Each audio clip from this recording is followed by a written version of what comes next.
Magandang gabi mga kabayan, special announcement lang para sa ating haplas, konsagradong langis 100 ml, panghilot sa katawan, panghilot sa sakit ng ulo, sa sakit ng kasukasuan, sa ubo, sa lagnat, sa bulag sa mga nagbubuntis. Pasensya na kung naubusan yung iba o yung marami sa inyo kasi last time 100 na langis na yung ginawa namin pero sobrang bilis pa rin naubos. At ngayon para hindi magreklamo yung iba, para sabay-sabay na mabuksan, sabay-sabay na maka-order, after nyong marinig tong announcement ko, meron uli na 100 pieces ng langis dyan na kinonsagra na binasbasa ng Antengeros del Negros. I-view nyo kaagad yung link, mag-check out para hindi maubusan. Yun lamang. Simulan na natin ang kwento. Ang kwentong ito ay hango sa totoong buhay. Mula ito sa isa nating kabayan na itago na lang natin sa pangalang Berting. Walang eksaktong taon. Siyudad ng Maynila. Minsan mas mabuting alamin ang isang bagay bago pa man ito gamitin. Kagaya na lamang ng mga mutya at iba pang mga kagamitang may kaugnayan sa lihim na karunungan. Madalas tayong nagkakamali dahil hindi natin pinag-aaralang mabuti ang mga bagay-bagay. Ito ang napatunayan ng ating tampok na karakter. Nang mga panong ito, namumuhay sa lansangan ng Maynila si Berting. Walang permanenteng trabaho. Kung minsan pagkakargador sa palengke ang pinagkukunan ng pang-araw-araw na pangangailangan. Maliban dito, wala nang ibang alam na trabaho ang binata. Hindi nakapagtapos ng pag-aaral dahil sa kahirapan. Maaga ding namulat sa buhay lansangan ang binata dahil sa kapabayaan ng mga magulang. Lumaking delinkwente si Berting. Halos linggo-linggo laman ng kulungan ang binata dahil sa mga kalokohang nakakasangkutan. Ito din ang dahilan ng tuluyang pagbabago ng buhay ng binata. Minsan itong naimbitahang sumama ng kaibigan na itago na lang natin sa pangalang Lester. Berting, gusto mong sumama? May racket ako eh. Kailangan ko ng katulong. Tanong ni Lester. Naku, yan na naman tayo eh. Baka mapahamak na naman ako dyan pare. Ano ba kasing trabaho yan? Tugon ni Berting. Ito naman, maghahakot lang tayo ng mga gamit. Ang sabi sa akin, mga antigo daw yung laman ng container eh. Ikakarga lang natin sa truck. Wika ni Lester. Nagdadalawang isip na sumama si Berting dahil minsan na itong napahamak sa pagsama sa kaibigan. Siguraduhin mo lang pare ha. Dahil pag nakalabosan na naman tayo, talagang yari ka na naman sa akin. Alam mo namang ilang beses na akong nakukulong at ayoko nang maulit yun. Tugon ni Berting. Huwag kang mag-alala pare, legal to. Kilala ko yung may-ari ng mga kargumento, kalma ka lang. Wika ni Lester. Hindi na nagsalita pa si Berting dahil kailangan itong kumita ng pera. Nag-iipon siya ng halaga para makabalik sa kanilang probinsya. Kaunting pagbabalik tanaw. Hindi taga Maynila si Berting. Tubong Negros Occidental ang binata. Nagpa siyang sumama sa Maynila sa edad 18 taon upang magtrabaho sa isang gulayan. Kasama nito ang chewin, ngunit nagkaroon ng hindi inaasahang sakuna. Malakas ang ulan ng mga oras na yon at pilit isinasalba ng mga trabahador ang mga natitirang pananim. Ang ilan sa mga ito ay tuluyan ng nilamon ng tubig mula sa itaas ng kabundukan. Nasa gilid ng bangin ang kanilang taniman at medyo kalbo na ang gubat na nasa ibabaw nito. Tuluyang rumagasa ang magkahalong putik at tubig. Natabunan ng rumaragas ang putik ang chewin ni Berting. Kasama ang ilan sa kanilang mga katrabaho Maswerte namang nakakapit ang binata sa puno at nagawa nitong makaligtas. Kinabukasan sinubukang hanapin ng Chewin sa pagbabakasakaling buhay pa ito. Ngunit sa kasamaang palad ay hindi niya na nagawang mahanap pa. Lumipas ang ilang araw. Wala pa din silang nakikitang bangkay. Tuluyan ng sumuko ang mga naghahanap at dahil wala na ring nakikitang pag-asa ang binata, pinili nitong umalis sa lugar. Nang mga sandaling iyon ay nakaipon ng sapat na pera si Berting para makabili ng tiket sa barko pabalik ng probinsya. Sa kasamaang palad, hindi nito namalayang nadukutan siya. Halos mabaliw si Berting ng mga panong iyon dahil wala siyang kamag-anak na pwedeng puntahan. Nagpagala-gala ang binata sa lansangan ng Tondo. Naranasan ang lahat ng karahasan hanggang sa tuluyan nga itong mapahamak. Napagdiskitahan ng mga tambay at walang pagdadalawang isip na sinaksak. Mabuti na lamang may nakakita sa kanya. Isang matanda na nakatira sa gilid ng estero. Lingid sa kalaman ng lahat na ang matandang ito ay isang batikang manggagamot. May sapat na kaalaman sa pagpapagaling ng mga sugat.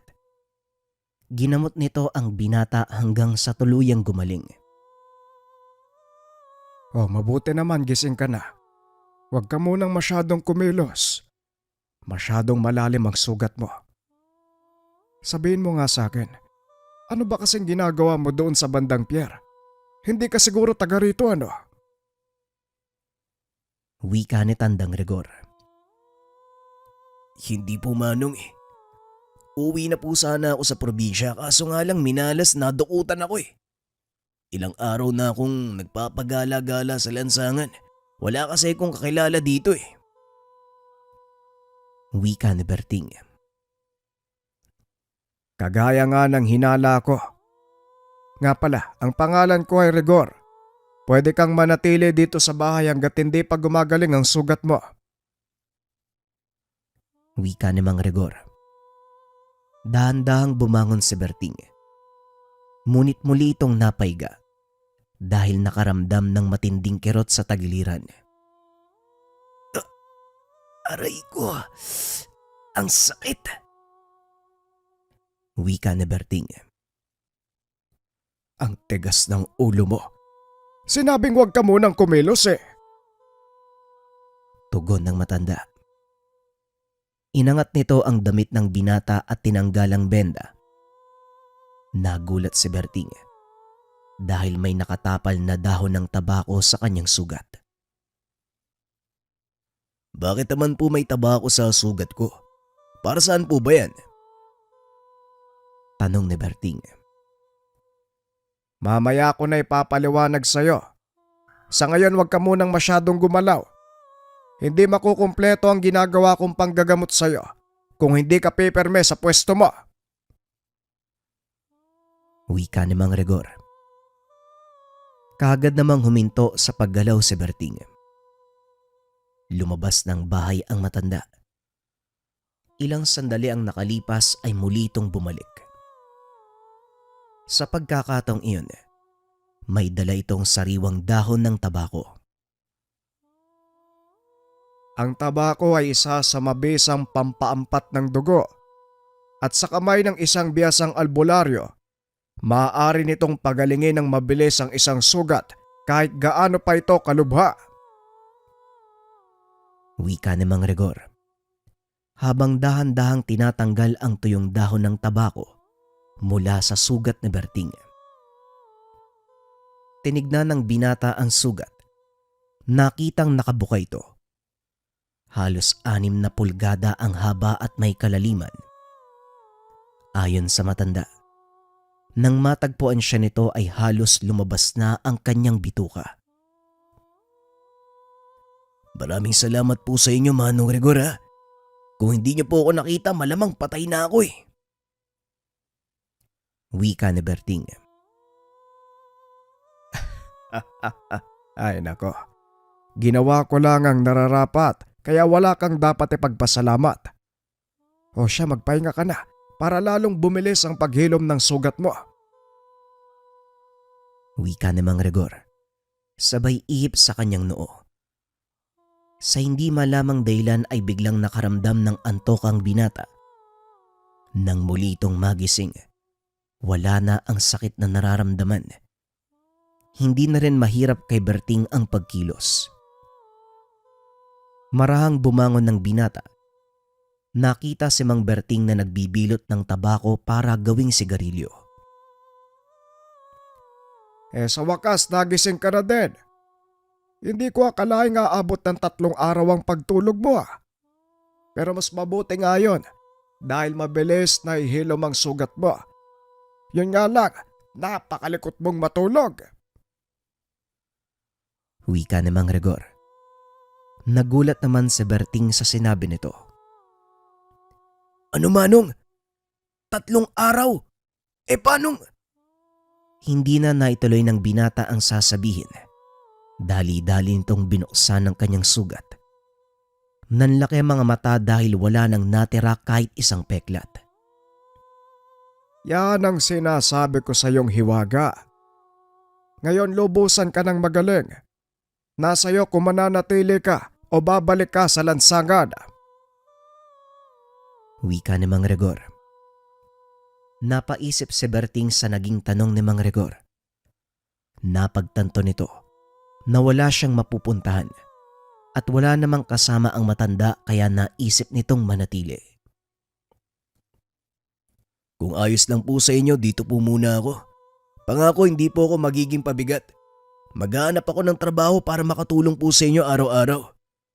Wala din po ako mapupuntahan kaya nakikiusap po ako. Kahit hanggang makaipon lang po ako pamasahe pabalik sa aming probinsya. Wika ni Berting. Manatili ka hanggat gusto mo. Pero isang bagay lang ang tatandaan mo. Ano man ang nakita at narinig mo sa tahanang ito, mananatili sa pagitan nating dalawa. Wika ni Mang Rigor. Kagad namang pumayag ang binata. Ito ang naging simula ng buhay ni Berting sa Maynila. Sa pagtagal ng panahon, unti-unti nitong nakuha ang tiwala ng matanda. Kasabay nito, ang pagtuklas ng totoong katauhan ni Mang Rigor. Nang mga panahong iyon, naglalakad pauwi sa bahay ng matanda itong si Berting. Meron siyang nakasalubong na 2 tao, isang babae at isang lalaki. Nag-uusap ang mga ito tungkol sa isang magaling na manggagamot. Hindi naman ito pinansin ng binata at nagpatuloy sa paglalakad. Pagdating sa tahanan ng matanda, nakita nito ang ilang kataong nakaupo sa maliit na bakuran. Tuloy-tuloy na pumasok sa Berting sa bahay. Nakitang may nakahigang babae sa mahabang papag habang pinauusukan ni Tandang Rigor.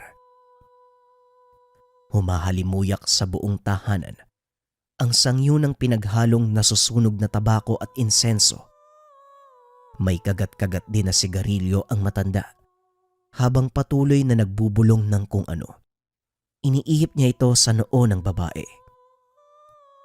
Nang mga sandaling iyon, lubusang naunawaan ni Berting ang mga sinabi sa kanya ng matanda nung una silang magkakilala. Matapos ang ginawa ni Tandang Rigor, kagad siyang kinausap ni Berting. Hindi ko alam na patuloy pala kayo ng gagamot, Manong. Paniguradong mapapagod kayo niyan, tamang-tama. May dala akong ulam. Sandali lang, magsasaing lang ako. Wika ni Berting. Tama ka, Berting. Medyo naninibago nga yung katawan ko Ngayon na lang uli kong nanggamot ng ganito, yung ganito kahaba. Hindi ko alam kung bakit biglang nagdagsaan yung mga tao dito na magpapagamot. Wala namang nakakalam sa lugar na to na isa akong manggagamot At saka, ikaw lang ang pinagsabihan ko tungkol dito.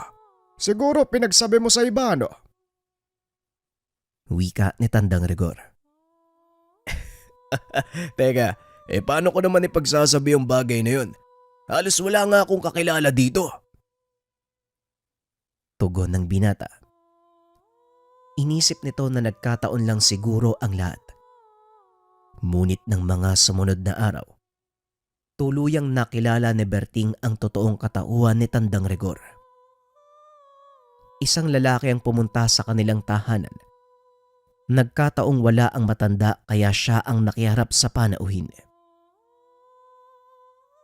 Magandang umaga sa iyo, iho. Nandito ba si Mang Rigor? May kailangan lang ako sa kanya. Wika ng lalaki. Naku po, pasensya na, kakaalis lang ni Manong eh. Baka mamayang hapon pa yung balik nun. Pwede ka naman bumalik dito kung gusto mo. Tugon ni Berting. Hindi naman ako nagmamadali. Kailangan ko lang iabot sa kanya ang bagay na to. Ahantayin ko ang kanyang pagdating. Wika ng lalaki. Gabi na nang dumating si Tandang Rigor. Kinausap nito ang bisita. Hindi na nakinig pa si Berting sa kanilang usapan. Lumabas ito ng bahay upang magpahangin. Ilang minuto pa ang nakalipas ay lumabas na rin ang lalaki. Nagpatuloy ito sa pag-alis. Sakto namang pumasok ng bahay si Berting.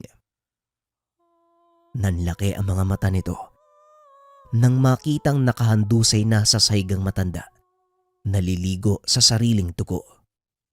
Dali-dali itong nilapitan ng binata upang alalayan. Mang Rigor! Mang Rigor, ano po nangyari sa inyo? Tanong ni Berting. Wala nang oras para magpaliwanag. Hindi na ako magtatagal kaya kunin mo to. Gusto kong ikaw ang magbana ng kakayahan ko.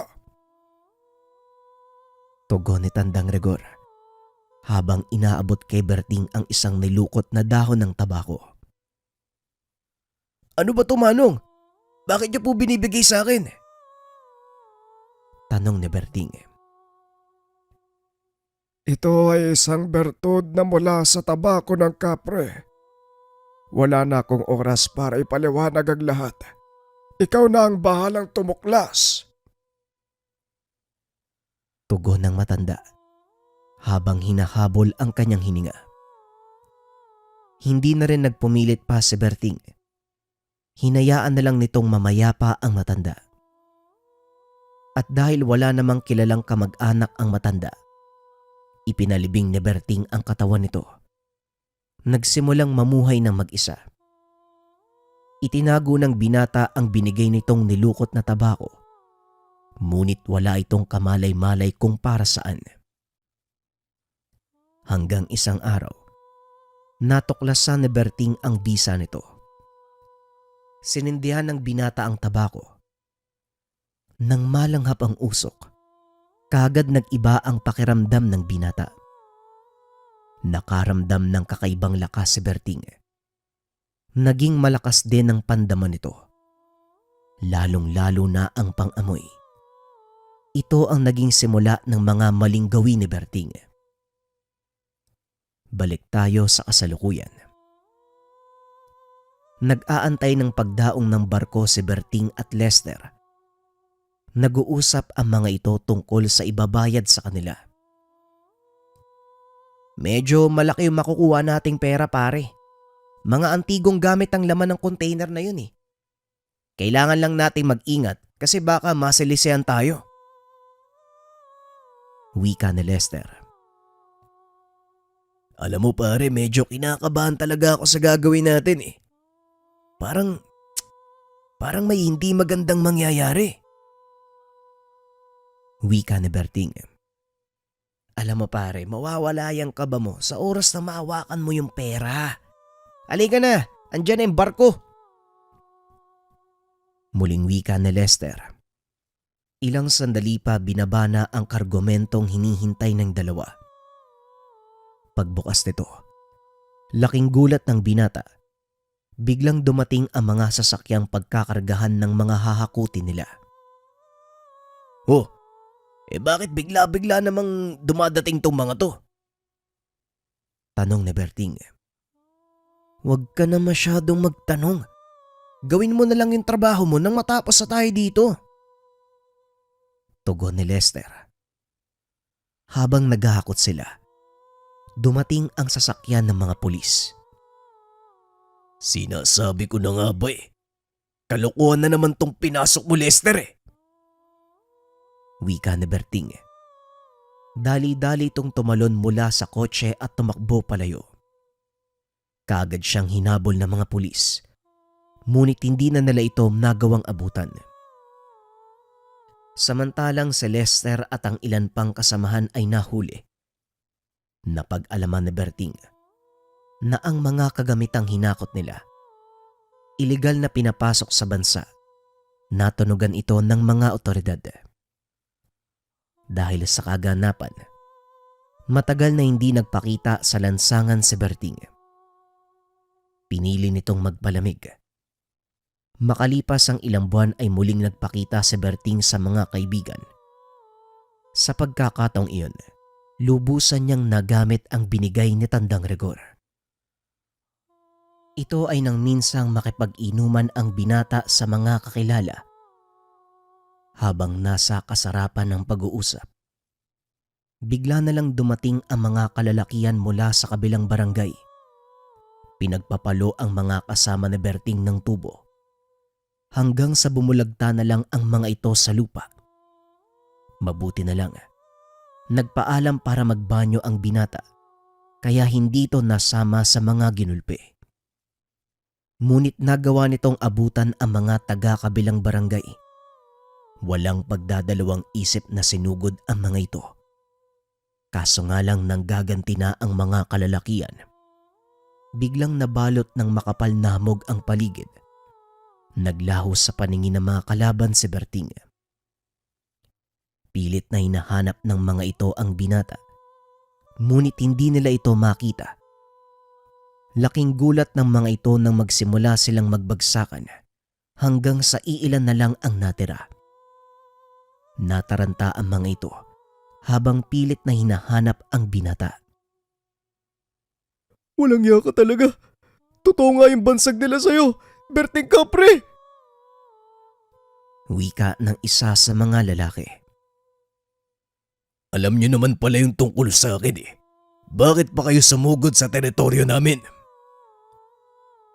Wika ni Berting. Hindi malaman na mga kalaban kung saan nanggagaling ang boses dahil sa kapal ng usok na bumabalot sa lugar. Hanggang sa tuluyan ng nilikop ng hamog ang paligid. Nang humupa ito, tumambad ang mga walang malay na kalalakihan. Kaagad nang umalis sa lugar ang binata bago pa dumating ang mga kinauukulan.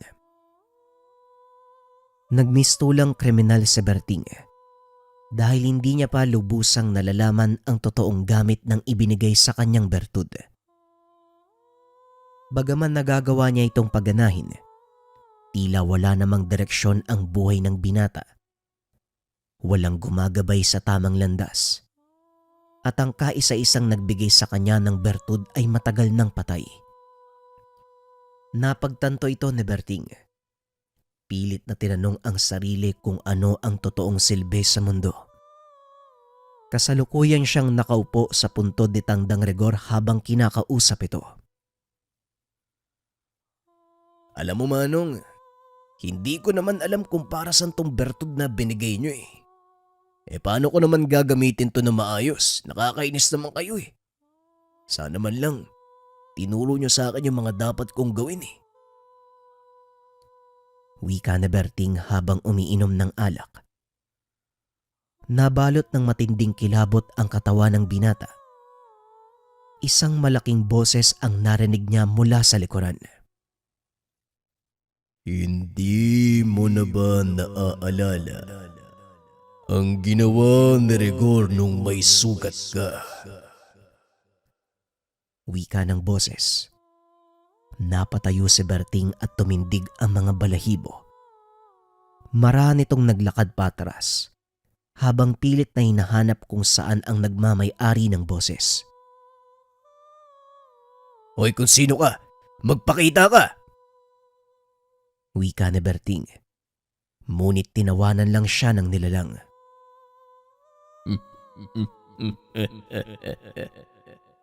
Hindi ka pa handa para masilayan ako.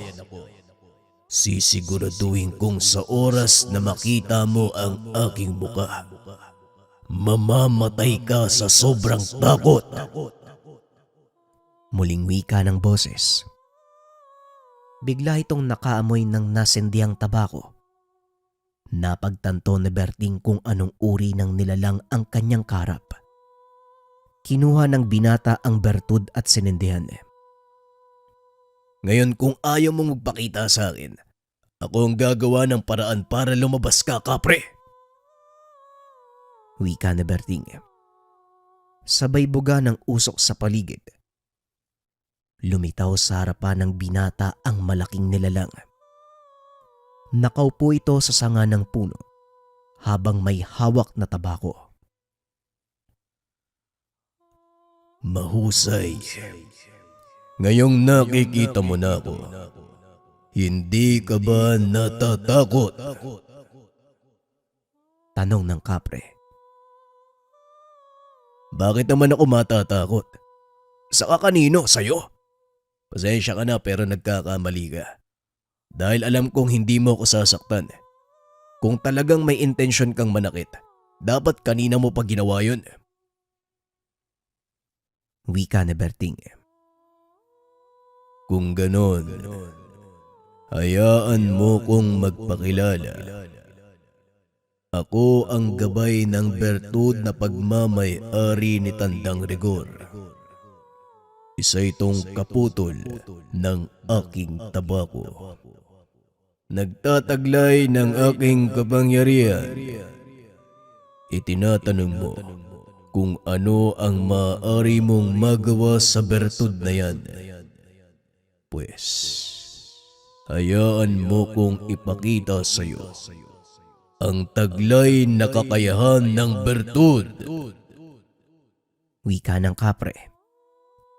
Hinawakan nito ang kamay ni Berting habang humihigop ng usok mula sa kanyang tabako. Oh, para saan naman yung usok na to? Tanong ni Berting. Kailangan natin yan para wag tayong pasukin ng mga kalaban. Mahirap na. Maraming lagalag sa lugar. Magsisilbing balabal ang usok na yan para hindi tayo makita. Wika ng kapre. Hindi na malaya ni Berting na unti-unting ipinapaliwanag sa kanya ng nilalang ang totoong gamit ng hawak na bertud. Ilang sandali pa ay dumampot ito ng kaperasong bato. Pinitik papunta sa noo ng binata. Anak nang, para saan naman yung ginawa mo? Tanong ni Berting. Nilapitan ito ng nilalang. Gamit ang kaperanggot na abo mula naman sa nasunog na tabako, pinagaling nito ang kanyang sugat. Napakalambot ng ulo mo. Ayan, magaling na. Wika ng kapre. Mukhang alam ko na ang ginagawa mo. Huwag kang mag-alala. Unti-unti ko nang mauunawaan ang lahat. Aminin ko sa'yo, napagtanto ko na mali pala ang pamamaraan ng paggamit ko ng bertud. Wika ni Berting. Ngayong nauunawaan mo na ang ginawa ng matandang si Rigor. Sana gamitin mo sa mabuti ang bertud na hawak mo. Wag na wag mo itong sasayangin. Bihira ang taong nagkakamit ng ganitong uri ng mutya. Maswerte kang ikaw ang nagmana nito. Wika ng kapre. Siguro nga maswerte ako dahil napasakin ang mutya. Pero sa totoo lang, medyo natatakot ako sa responsibilidad na nakaakibat. Wika ni Berting. Wala kang dapat katakutan Dahil ito ang nakatadhana sa iyo. Hindi ibibigay ni Tandang Rigor ang bertud kung hindi kanya kinakikitaan ng kakaibang katangian. Muling wika ng kapre. Ano nga bang kakaiba sa akin? Sa totoo lang, normal na tao lang ako eh. Nangangarap na makaipon ng sapat na pera, makauwi sa probinsya. Hindi ko naman lubusang akalaing magkakaganito yung buhay ko. Kaso nandito na to eh. Kailangan ko ng pangatawanan. Wika ni Berting. Mabuti naman at nauunawaan mo ang lahat. Ngayon humayo ka. Simulang gampanan ang iyong tungkulin. Nga pala, kusang lalapit sa iyo ang mga taong nangangailangan ng tulong. At kapag nangyari yon, huwag mo silang tatanggihan. Muling wika ng kapre. Matapos ay kagad nang naglaho ang usok. Kasabay nito, nang inikot na Berting ang tingin sa paligid, maliwanag na. Hindi na malaya ng binata ang oras habang nakikipag-usap sa kapre. Nang mapagtanto na siya na lamang ang nasa lugar, umalis na ang binata. Bumalik sa tahanan ni Mang Rigor. Laking gulat nito dahil napakaraming tao ang nag-aantay sa kanya. Sandali lang po mawalang galang na po sa inyo. Ano pong maitutulong ko? Tanong ni Berting. Nagsalita ang isa sa mga panauhin. Sinabing magpapagamot. Ayon dito may nakapagturo sa kanila ng lugar kung saan naninirahan ang isang manggagamot. Sa isip ng binata, ito na marahil ang sinasabi ng kapre. Kaagad nitong inasikaso ang mga tao. Kahit unang beses, kahit walang karanasan sa panggagamot ay tinuloy pa rin niya ang gagawin. Namangha ito dahil kusang dumarating sa isipan niya ang mga kaalaman na dapat gawin. Maging ang sasabihin sa pasyente, pumapasok sa kanyang isipan. Papalubog na ang araw nang matapos ang binata sa panggagamot.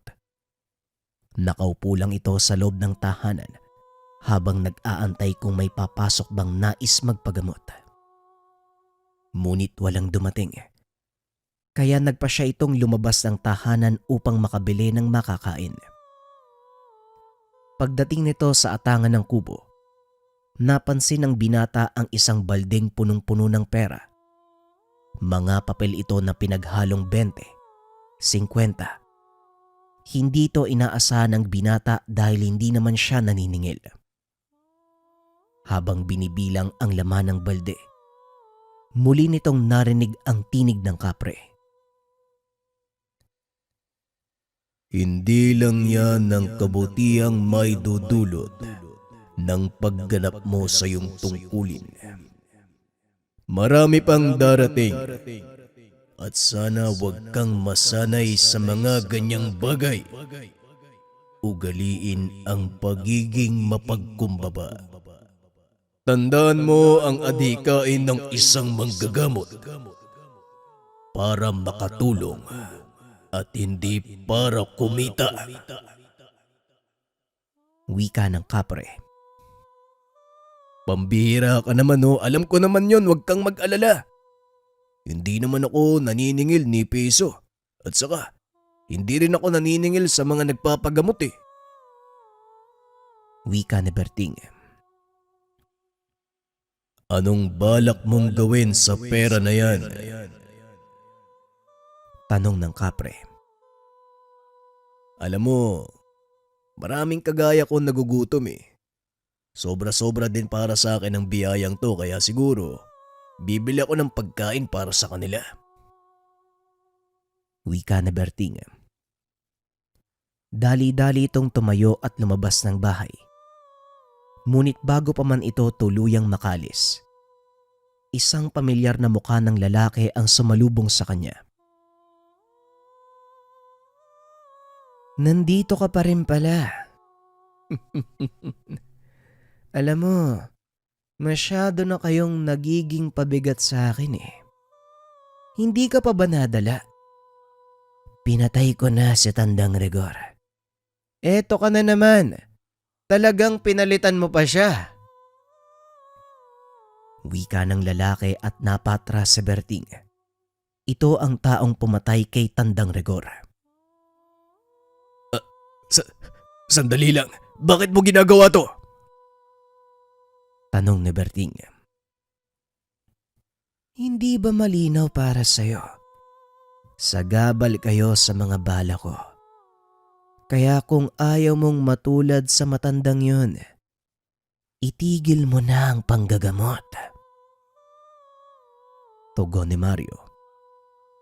Matapos itong pagbantaan ng binata, kagad na itong umalis.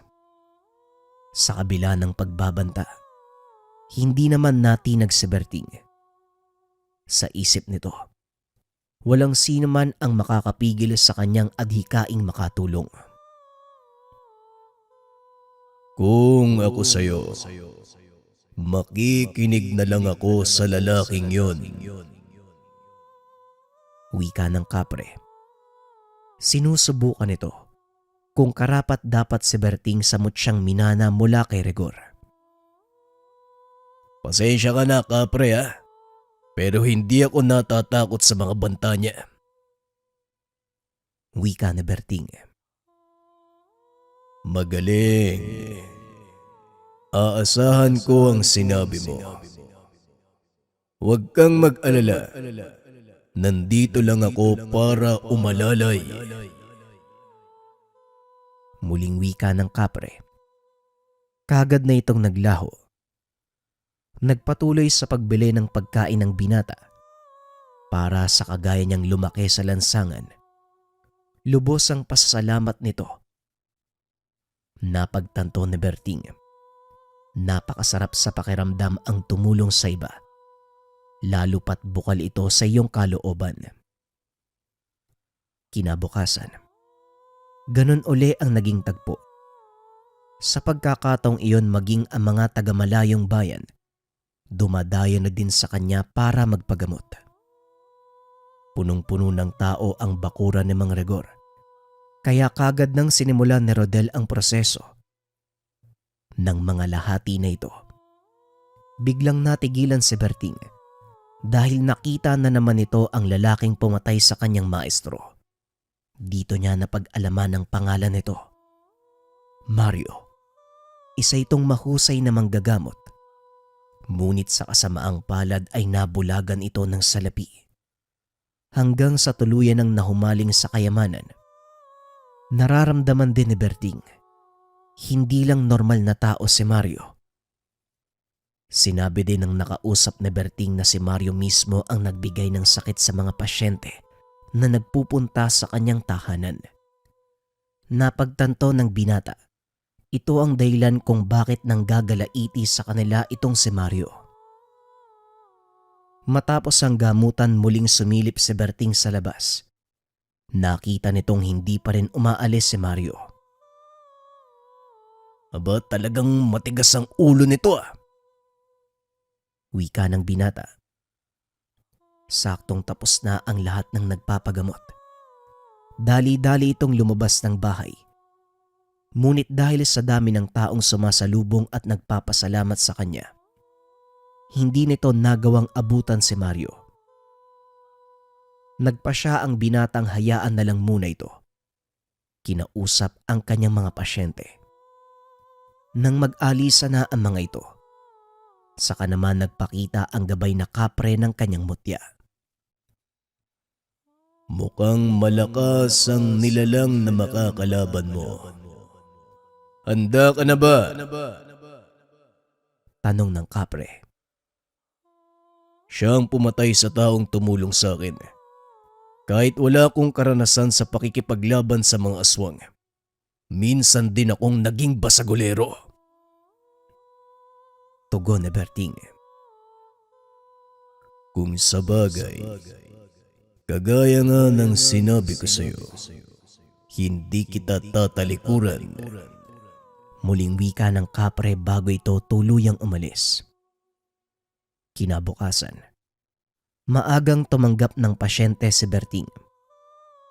Mabuti na lang at wala gaanong tao, kaya tanghali pa lang ay nakaalis na ito ng bahay. Habang nasa kalye, nakasalubong nito ang kaibigang si Lester. Kagad niya itong nilapitan upang kausapin. Lester, mabuti naman nakalaya ka na. Ano, kumusta? Tanong nito. Akmang tatakbo sana si Lester, ngunit hinawakan nito ni Berting sa braso. Kung ano man yung atraso ko sa'yo pare, patawarin mo na ako. Hindi ko naman nakakalain na nakatimbre pala yung gagawin natin eh. Wika na Lester, habang nagmamakaawa sa kaibigan. Tumayo ka nga dyan, parang hindi ka lalaki. Huwag kang mag-alala. Wala namang nangyari sa akin eh. Mabuti nga nagkita tayo dito. Halika, sumama ka sa akin. Ako naman ang maipapagawa sa'yo. Wika ni Berting. Sumunod naman si Lester. Nang makarating sila sa isang eskinita, dito na sinabi ng binata ang plano. Nababaliw ka na ba? Anong aswang yung sinasabi mo? Wika ni Lester. Hindi ako nagbibiro. Kilala mo ba si Mario? Yung manggagamot sa likod ng simbahan. Wika ni Berting. Napahinto sa pagtawa si Lester dahil kilala nito ang manggagamot. Oo, kilala ko siya. Pero paano mo nasabing aswang ang taong yun? Tanong ni Lester. Magtiwala ka sa akin. Alam ko ang sinasabi ko. Kailangan ko ang tulong mo dito para may pagiganti ang taong kumupkup sa akin. Tugon ni Berting. Teka, anong mapagiganti? Bakit, sino bang namatay?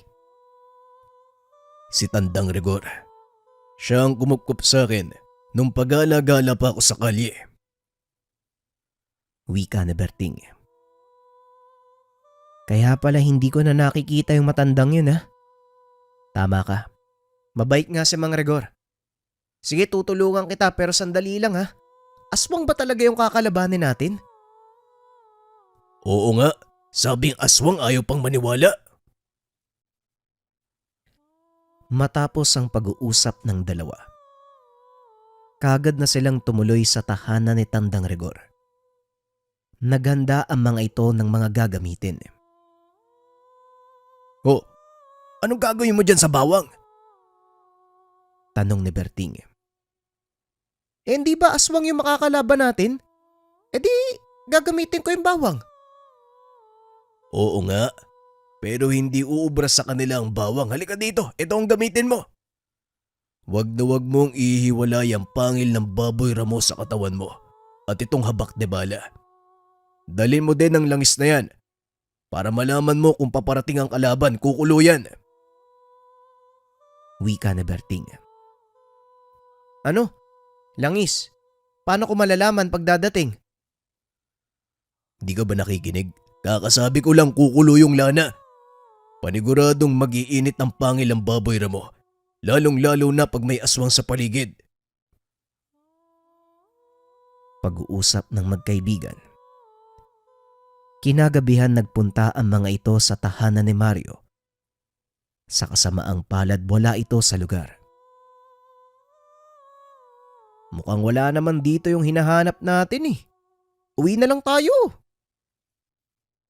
Wika ni Lester. Naduduwag ka na naman eh. Sandali lang, mag-ikot muna tayo sa paligid, baka nandito lang yan nagmamasid. Tugon ni Berting. Nag-ikot ang mga ito. Ngunit nabigo sila sa paghahanap kay Mario. Sa hinala ng binata, nakatunog na itong tutugisin siya ng magkaibigan. Kinabukasan, tinuloy ng binata ang panggagamot. Sa pagkakataong iyon kasama niya si Lester, na noon ay hindi makapaniwala sa naging kinalabasan ng buhay ng kaibigan.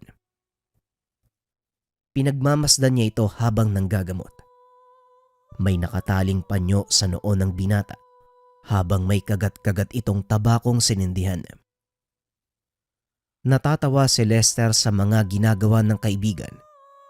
Ngunit namamangha ito dahil nagagawang pagalingin ng binata ang mga sakit ng pasyente sa pamamagitan ng pag-ihip ng usok mula sa tabako. Ano bang meron dyan sa tabako na yan? Bakit yan yung ginagamit mo sa panggagamot? Tanong ni Lester. Yung tabako na to, ito yung pinagkukunan ko ng kakayahan para makapanggamot. Yung bawat paghitit, yung bawat pagbuga ng usok. Kagalingan para sa mga pasyente ko.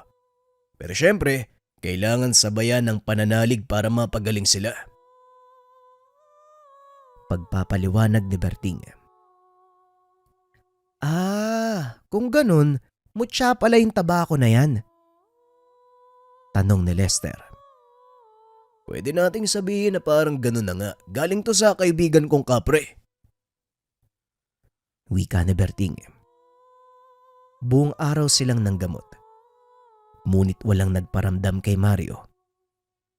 Pagsapit ng dilim habang naghahapunan, may kumatok sa kanilang pintuan at balisang humihingi ng tulong. Binuksan ito ni Lester. Tumambad sa kanya ang dalawang kataong punong-puno ng kalmot sa muka. Oh, ano nangyari sa inyo? Para kayong pinagpiestahan ng mga pusa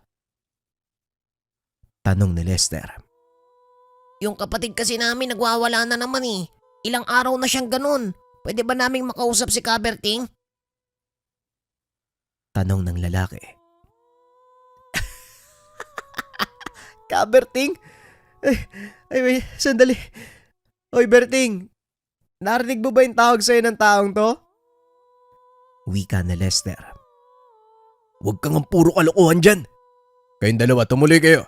Sabihin niyo sa akin kung ano nangyari. Tanong ni Berting. Yung kapatid po kasi naming babae nagwawala na naman po, Kaberting. Hindi siya kinaya ng unang albularyong pinunta namin. Kaya sa inyo na kami lumapit. Ang sabi niya, masyado na daw malalim yung sumpa eh. Wika ng lalaki. Sumpa. Anong ibig sabihin ng manggagamot na yun? Tanong na Berting. Dahil bago lamang ito para sa kanya. Ang sabi din ng albularyo, maaaring tumuloy ang pagiging aswang ng kapatid namin kapag hindi naagapan. Dito na napagtanto ng binatang nayanggawang pasyente. Sa pagkakataong iyon, malakas ang kutob ni Berting na si Mario ang may pakana ng lahat ng ito. O sige, pupuntahan natin ang kapatid nyo. Lester, gusto mo bang sumama o magpapaiwan ka dito? Tanong ni Berting. Naku, ayoko magpaiwan dito, mamaya dumating pa yung aswang na pumatay sa... Hindi na naituloy ni Lester ang sasabihin dahil tinakpan ni Berting ang bibig nito. Kahit kailan talaga, yung bunganga mo napakatabil. Wika ni Berting at kagad nang lumakad ang mga ito. Pagdating sa tahanan ng pasyente, sa labas pa lang ay dinig na ni Berting ang sigaw ng isang nilalang na tila ba kinakatay na baboy. Naunang pumasok si Lester. Bago pa man tumuloy si Berting, narinig nitong magsalita ang kapreng gabay. Tama ang sinabi ng unang manggagamot na tumingin sa kanya. Malalim na nga ang sumpa sa kanyang pagkatao. Mahihirapan ka ng husto, Berting.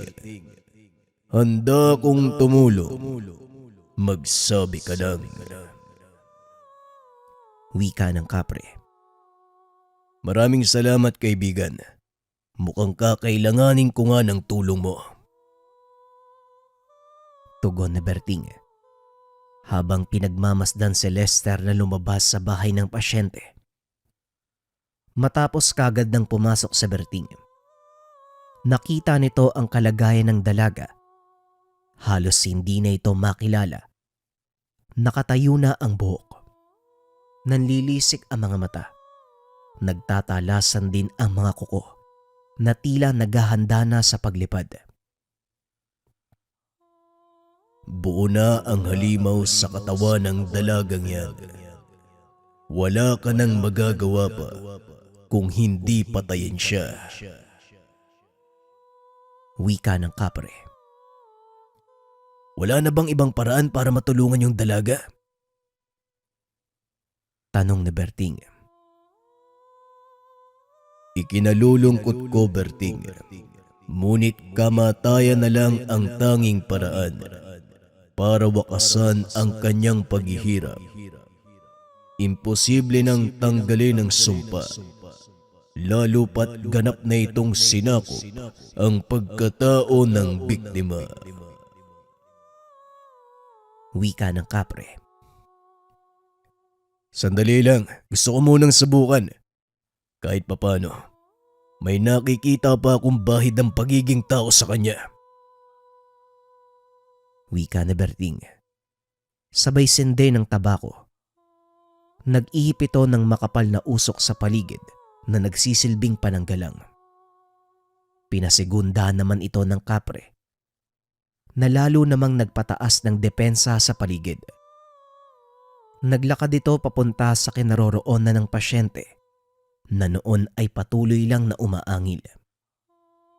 Nagpalinga-linga ito na tila ba may kung anong hinahanap. Hindi mo ko makikita, halimaw. Pero ikaw, kayang-kaya kitang saktan. Hanggat may panahon ka pa, lisanin mo ang katawan ng babaeng to. Wika na Berting. Anong sinasabi mo? Paano ko aalis sa sarili kong katawan? Sabihin mo nga sa akin, manggagamot. Tugon ng Yanggaw. Aba, malay ko sa'yo.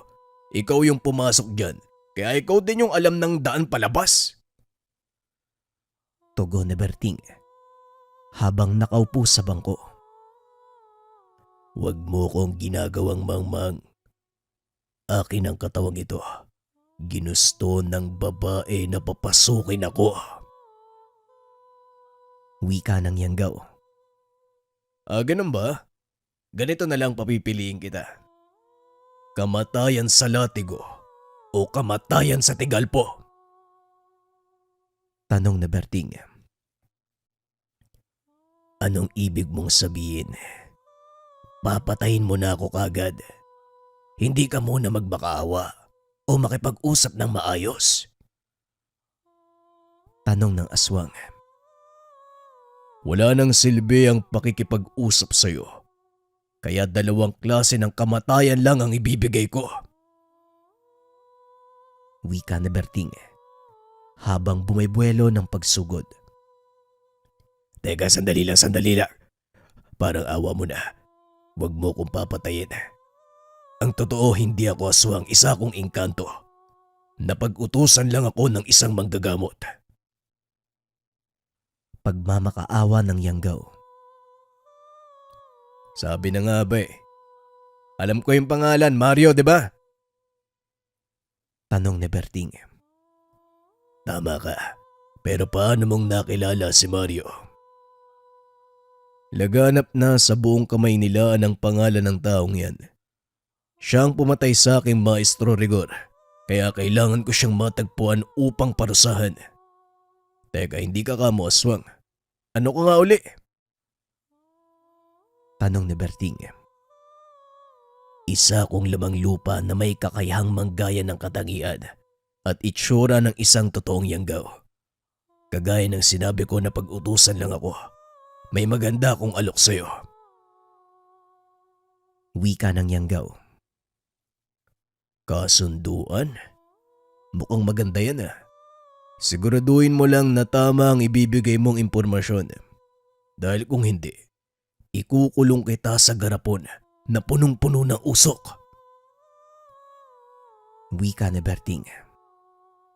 Huwag kang mag-alala, manggagamot. Katotohanan lamang ang sasabihin ko sa'yo. O sige, magsalita ka na. Sabihin mo sa akin ang nalalaman mo. Pakawalan mo muna ako. Aba, mautak ka ha? O sige, ayan na. Malaya ka na. Magsalita ka. Hindi nyo na kailangang lumayo pa. Malapit lang ang taong hinahanap nyo. Matapos magsalita ng Yanggaw, biglang yumanig ang bahay. Bumulusok mula sa bubong ang isang nilalang. Kulay itim ang balat nito. Namumula ang mga mata. Punong-puno ng makakapal na buhok ang katawan. Sinong mag-aakala na dito pa tayo magtatagpo? Berting, ang mag-aaral. Teka, mali. Ang tagapagmana ni Mang Rigor. Mabuti naman nagpakita ka na. Alam mo, pudpud na ang talampakan ko sa kakahanap sa'yo. Bakit? Sa palagay mo may magagawa ka? Yan ang hirap sa inyong mga baguhan. Nakatikim lang ng kaunting kapangyarihan. Akala mo kung sino nang mahusay. Tignan mo ang sarili mo. Wala ka nga sa kalingkingan. Hindi na naituloy ni Mario ang sasabihin dahil bigla itong nanigas. Nang tignan nito ang katawan, nababalot siya ng puting usok mula sa hawak na tabako ni Berting. Yun din ang natutunan ko, Mario. Kaya hindi mo na ako kailangang pangaralan tungkol dyan. Teka, Bertud, sa taba o ng kapre, paano mong napagana ang kapangyarihan ng mutyang yan? Hindi ko din alam, Mario eh. Pero hindi na ako mag-aaksaya pa ng panahon na ipaliwanag sa iyo ang lahat. Napakayabang mo. Tignan natin kung anong magagawa mo sa oras na makawala ako dito. Yan ay kung makakatakas ka pa. Kung hindi mo napapansin, hindi ako nag-iisa sa lugar na ito. Maliban sa kaibigan kong nasa labas ng bahay, kasama din natin sa silid na ito ang kaibigang kapre ni Tandang Rigor.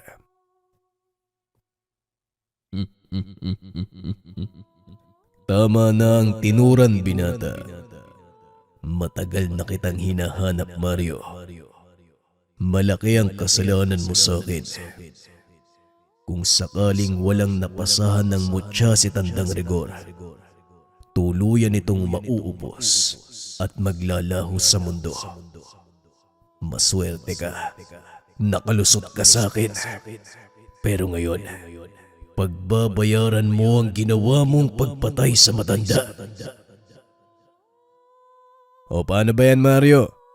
Mukhang hindi lang ako naghahangad ng kamatayan mo. Pasensya na lang tayo ha. Dahil hindi ako yung tipo ng taong tutunganga sa isang tabi at papalampasin ang mga ginawa mo. Kinuyom ng binata ang kamao. Unti-unting humigpit ang usok na nakagapos sa katawan ni Mario. Hinawakan naman ng kapre sa ulo ang kalaban at paulit-ulit na hinampas sa sahig. Nang bitawan nito ng nilalang, halos hindi na makilala, nagkandabungi na ang ngipin. Muling nag-ihip ng usok si Berting na tuluyan namang lumikop sa buo nitong katawan mula ulo hanggang paa. Unti-unti kang mamamatay. Kukunin ng usok na yan ang hangin sa baga mo hanggang sa tuluyan na itong maubos. Ito ang kabayaran sa lahat ng buhay na inutang mo. Wika ni Berting.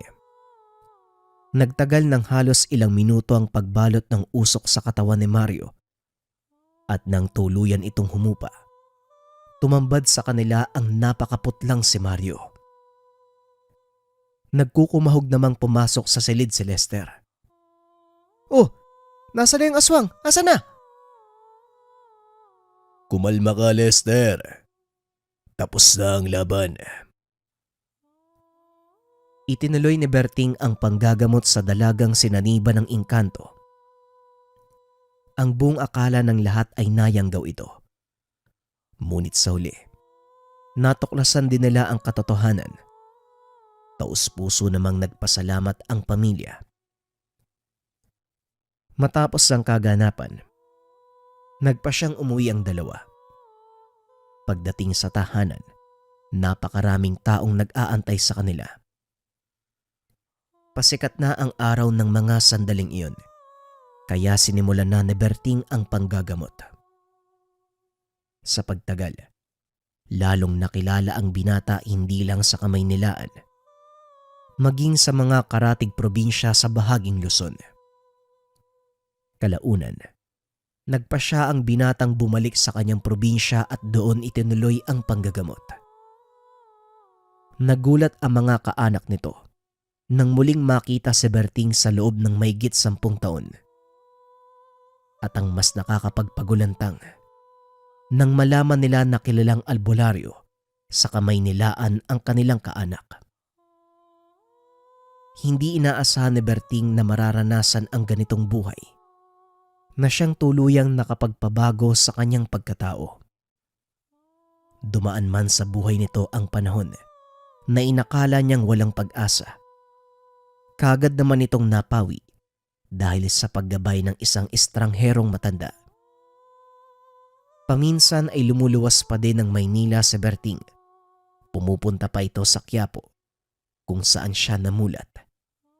Naging matatag sa pang-araw-araw na buhay.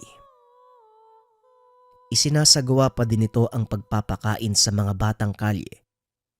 Ang ilan sa kanila ay kinukupkup ni Lester.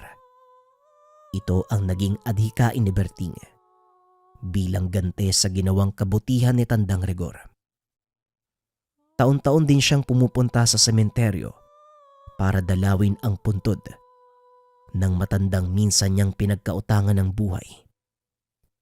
Bagaman malayo na sa lugar kung saan siya nakilala, dinadayo pa din ito ng mga taong nakakaalam ng kahusayan na Berting na isang manggagamot. Lahat ng ito ay nagawa niya dahil sa tulong ng mutya, kasama ng kanyang gabay na kapre.